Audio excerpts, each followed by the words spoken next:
नमस्कार दोस्तों, stock market studies में फिर से एक बार आपको बहुत-बहुत स्वागत है। तो आज मैं फिर से आपके सामने कुछ इम्पोर्टेंट कंपनी का अपडेट शेयर करने वाला हूँ। तो वीडियो को पूरा लास्ट तक देखिएगा और अभी तक अपने चैनल को सब्सक्राइब नहीं किया, तो ज़रूर कर लीजिएगा। कंटिन्यूअसली इन्फॉर्मेशन पाने के लिए चैनल के ऊपर बने रहिएगा। तो चलो देख लेते हैं कौन-सा कंपनी है इस वीडियो के अंदर। फर्स्ट जो कंपनी है उसका नाम है येस बैंक। तो येस बैंक आप सभी जानते हैं इस ये जो एक बैंक है, जिस बैंक ने कुछ पॉजिटिव करके दिखाया, इसका मैनेजमेंट कुछ अच्छा खासा काम करके दिखाया। एक टाइम जब इस कंपनी का मैनेजमेंट में राणा कपूर जी थे, तो इस कंपनी का हालत ही खराब कर दिया। कंपनी बंद होने के मतलब सिचुएशन में आ चुके थे और उसी कंपनीज़ को फिर से नया मैनेजमेंट ने खड़ा किया और इसको बहुत सपोर्ट गवर्नमेंट भी किया। क्योंकि अगर मैं इस कंपनी के बारे में डिटेल्स में चर्चा करूँ, तो अगर डीआईएस देखेंगे, तो स्टेट बैंक ऑफ इंडिया ने 30% तक निवेश किया, जब इस कंपनी के प्रमोटर खुद माल बेचकर भाग गया। और उस टाइम एलआईसी ने भी अच्छा खासा निवेश किया, करीबन 5% के आसपास। तो एलआईसी और देखा जाए तो स्टेट बैंक ऑफ इंडिया, दोनों ने मिलकर इस कंपनी को बचा लिया। बचा लिया का मतलब ये है कि बचा लिया का मतलब ये नहीं कि कंपनी को फिर से खड़ा कर दिया, ऐसा बिल्कुल नहीं। कंपनी के ऊपर फंडिंग का ज़रूरत था, तो इन्वेस्टमेंट किया, फंडिंग मिला, उस बेसिस में कंपनी काम करना स्टार्ट की है। तो कंपनी का जब ग्रोथ होगा, तो उस ग्रोथ के पीछे भी कारण जानना है। अगर कंपनी में करेक्शन हो रहा है, मतलब गिरावट हो रहा है, तो उसके पीछे भी कारण जानना है। तभी आपको उस कंपनी में अच्छा खासा सिचुएशन देखने को मिलेगा। तो कंपनी के ऊपर फिर से एक नया फ्रेश एंट्री होने वाला है। तो एंट्री किस बेसिस में होगा, वो मैं आपको बताऊँगा। उससे पहले कुछ चीज़ों को ध्यान से देखिएगा। पहली बात कंपनी का क्वार्टरली रिजल्ट। क्वार्टर रिजल्ट के बारे में बात करें तो रेवेन्यूज़ देखिए लगातार बढ़ता हुआ देखने को मिले। एक अलग लेवल में रेवेन्यूज़ ग्रोथ होता देखने को मिले। बाकी कंपनी के जो इंटरेस्ट है, वो भी आप देखेंगे तो कंपनी के ऊपर शानदार तरीके से इंटरेस्ट आपको देखने को मिला। तो कंपनी एक्सपेंस को भी कंपनी मेंटेन किए और उस बेसिस में कंपनी का नेट प्रॉफिट इस बार भी देखिए कंपनी का फाइनली जो नेट प्रॉफिट आया इस बार 55 करोड़ से करीबन 250 करोड़ के आसपास। तो कंपनी देखिए किस लेवल में खुद का ग्रोथ कर रहा है। कंपनी अच्छा खासा ग्रोथ पिछले ईयर से इस बार कर बैठे और मज़ेदार बात यही है कि कंपनी की जो एनपीए है वो 1% से घट के हो चुके हैं 0.09% के आसपास। मतलब एक अच्छा खासा एनपीए को कंपनी कंट्रोल में रखे, अच्छा खासा एक एनपीए को कंपनी मेंटेन किया। तो इस बेसिस में कंपनी का ग्रोथ होने का चांसेस और भी ज़्यादा बढ़ जाते हैं। तो एज़ ए इन्वेस्टर इस कंपनी के ऊपर आप देखेंगे तो जो लोग जो मतलब एफआईएस, चलो एक बार मैं यहाँ पे आपको दिखा देता हूँ और भी आपको क्लैरिटी मिल जाएगा। देखिए एफआईएस के पास कितना होल्डिंग था? एफआईएस के पास होल्डिंग था सर 10%। आज एफआईएस के पास होल्डिंग कितना है? 23%। और डीएस के पास होल्डिंग कितना है? म्यूचुअल फंड कंपनी के पास होल्डिंग कितना है? 0.47%। मतलब म्यूचुअल फंड ने भी ज़्यादा निवेश इस कंपनी के ऊपर नहीं किया। तो सबसे ज़्यादा निवेश किसने किया? स्टेट बैंक ऑफ इंडिया ने।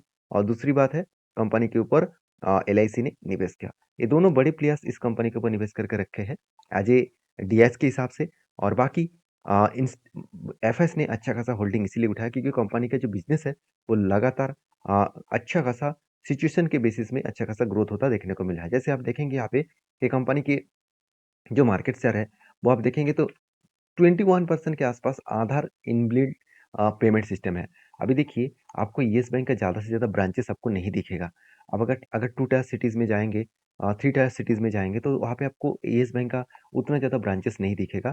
तो इसीलिए ज़्यादा से ज़्यादा जो ट्रांज़ैक्शन है वो ऑनलाइन बेसिस आधार थंब मतलब जो एनुअल जो पेमेंट सिस्टम है तो उस आधार वेरिफ़िकेशन के माध्यम से पेमेंट सिस्टम जो है उसके ऊपर कंपनी के ऊपर ज़्यादा काम किया जाता है। तो उस सिचुएशन को मैं अगर समझूँ तो अच्छा खासा यहाँ पे गुरुत्वपूर्ण सिचुएशन देखने को मिलने का चांसेस है क्योंकि कंपनी के ऊपर अच्छा खासा बेस्ट तरीके से एक परफॉर्मेंस देखने को यहाँ पे मिल मिल रहा है।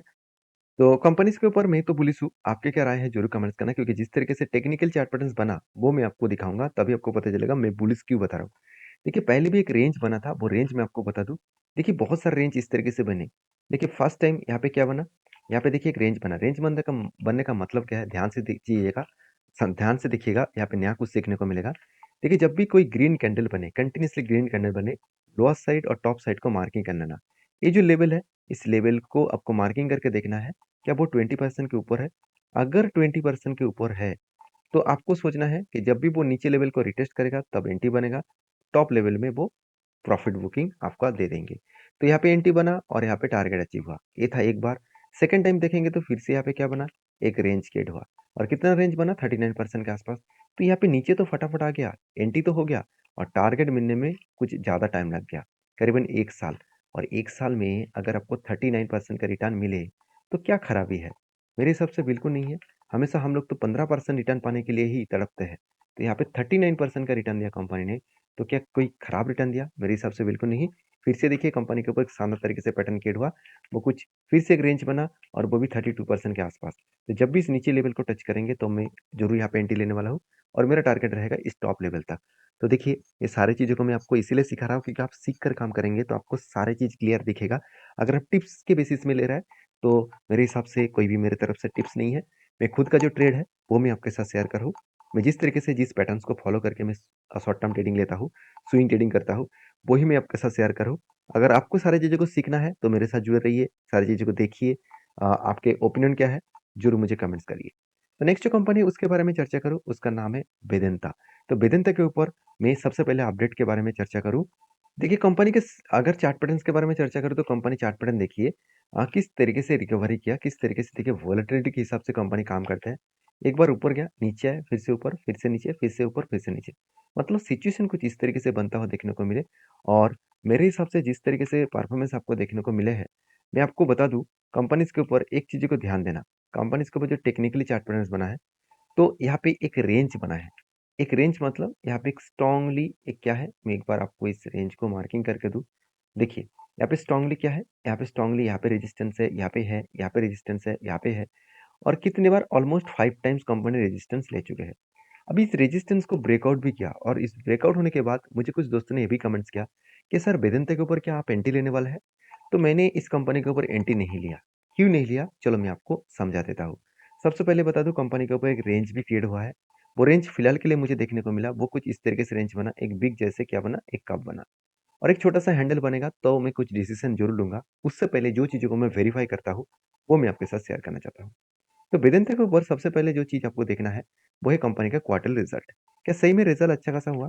देखिए 34,000 करोड़ के आसपास सेल्स हुआ था, इस बार 35,000 करोड़ के आसपास सेल हुआ। मगर क्वार्टर बेसिस में कंपनी का सेल्स कम हो गया। ईयर ऑफ ईयर बेसिस में सेल्स तो बढ़ा। तो मतलब एस्टीमेट जो है, उस एस्टीमेट के हिसाब से ईयर ऑफ ईयर बेसिस में एस्टीमेट में खराबी है और क्वार्टर क्वार्टर बेसिस में एस्टीमेट में अच्छा खासा ग्रोथ देखने को नहीं मिला। Sorry, year of year basis में अच्छा हुआ मगर क्वार्टर क्वार्टर बेसिस में वो ग्रोथ खराब दिखा। और नेट प्रॉफिट के बारे में बात करूँ तो पिछले बार का नेट प्रॉफिट नेगेटिव था। इस बार वो प्रॉफिट तो हुआ मगर साल भर में प्रॉफिट को बीट नहीं कर पाया। इसका मतलब कंपनी में हमेशा एक वोलेटिलिटी सिचुएशन देखने को मिला है। फिर भी जब इस कंपनी इस लेवल को, ये जो लेवल मैंने आपको मेंशन किया, इस लेवल को यहाँ पे अगर इस कप को कंप्लीट करे, कप तो कंप्लीट हो चुके हैं, यहाँ पे फिर से एक पैटर्न्स बने मतलब एक हैंडल पैटर्न्स क्रिएट हो, तब कुछ सिचुएशन अलग लेवल में देखने को मिल सकता है। अगर इस तरीके से कुछ सिचुएशन बने तो मैं ज़रूर कुछ एंट्री लेने के लिए कोशिश करूँगा क्योंकि कंपनी का अगर पैटर्न सही है और उस टाइम कंपनी का परफॉर्मेंस भी अगर सही दिखे, तो कुछ एंट्री लेवल ज़रूर बनेगा और मुझे लग रहा है कि इस पैटर्न्स बनने के बाद मैं फाइनल डिसीज़न नहीं ले पाऊँगा, मतलब फाइनल डिसीज़न ले पाऊँगा। अभी फ़िलहाल के लिए कुछ डिसीज़न नहीं लूँगा क्योंकि अभी तो सिर्फ शुरुआत है और कंपनी आगे बढ़ने के लिए टाइम तो लगेगा क्योंकि इंस्टीट्यूशन भी इस कंपनी के ऊपर होल्डिंग तो छोटा-मोटा करके रखे हैं म्यूचुअल फंड ने और एफआईएस ने भी उतना खास नहीं है, तो फिर भी 10% के आसपास है और सबसे इम्पोर्टेंट पॉइंट है कंपनी का जो प्रोमोटर के होल्डिंग।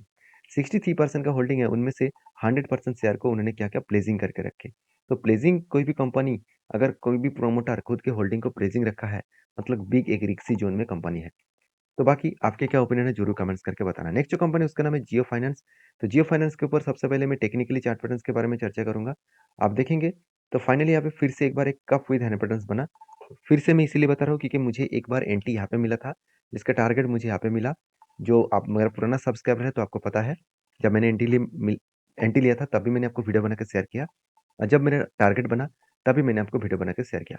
और फाइनली यहाँ पे क्या बना कप विद हैंड पैटर्न्स बना और उसके बाद ब्रेकआउट एक लंबा-सा हुआ और मैं इंतज़ार कर रहा था कि जब भी यहाँ पे रीटेस्ट करेगा तब मैं एंट्री लूँगा।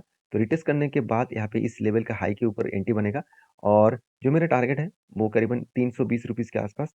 तो जो टारगेट निकल के आ रहा है करीबन बस 22% के आसपास। तो मैंने टारगेट इसीलिए डिसाइड किया क्योंकि कंपनी इसके ऊपर जो क्वार्टर रिज़ल्ट है वो फाइनली आ चुके हैं। तो सेल्स तो उतना खास नहीं हुआ। कंटिन्यू कंपनी सेल्स को एक ही रेंज में रखा है। तो कंपनी का प्रॉफिट मार्जिन में कमियाँ देखने को मिला। फिर भी बिज़नेस तो अभी तक स्टार्टिंग नहीं हुआ। जिस बेसिस में भी कंपनी इंटरेस्ट से जो प्रॉफिट कमा रहा है, वही कंपनी को आगे पुश करने वाले हैं। तो इसीलिए शायद मुझे लग रहा है इंस्टीट्यूशन भी इस कंपनी के ऊपर बने हुए हैं और लास्ट कुछ फ्यू डेज़ में वॉल्यूम जो है, वो थोड़ा-सा वीक होता देखने को मिले। 37% के आसपास वॉल्यूम देखने को मिला है। बाकी इस कंपनी के ऊपर आपके क्या ओपिनियन है, ज़रूर मुझे कमेंट्स करके बताना। नेक्स्ट जो कंपनी है उसका नाम है डालमिया भारत। तो डालमिया भारत भारत के बारे में बात करूँ, तो इस कंपनी के ऊपर एक बहुत बड़ा अपडेट है, वो है कंपनी का बैलेंस शीट का। तो बैलेंस शीट में कंपनी डिविडेंड अनाउंसमेंट कर चुके हैं। ₹4 करके कंपनी डिविडेंड देने वाला है। तो जो सॉरी, कंपनी ₹3.5 करके डिविडेंड देने वाला है, वो भी 16 तारीख को देने वाला है। तो यहाँ पे अभी तक अपडेट नहीं हुआ, तो जब अपडेट हो जाएगा तो आपको पता चल जाएगा। ये था कुछ कंपनीज़ का अपडेट। वीडियो में जानकारी अच्छा मिले तो प्लीज़ लाइक करना। मिलते हैं नेक्स्ट वीडियो में, तब तक के लिए धन्यवाद।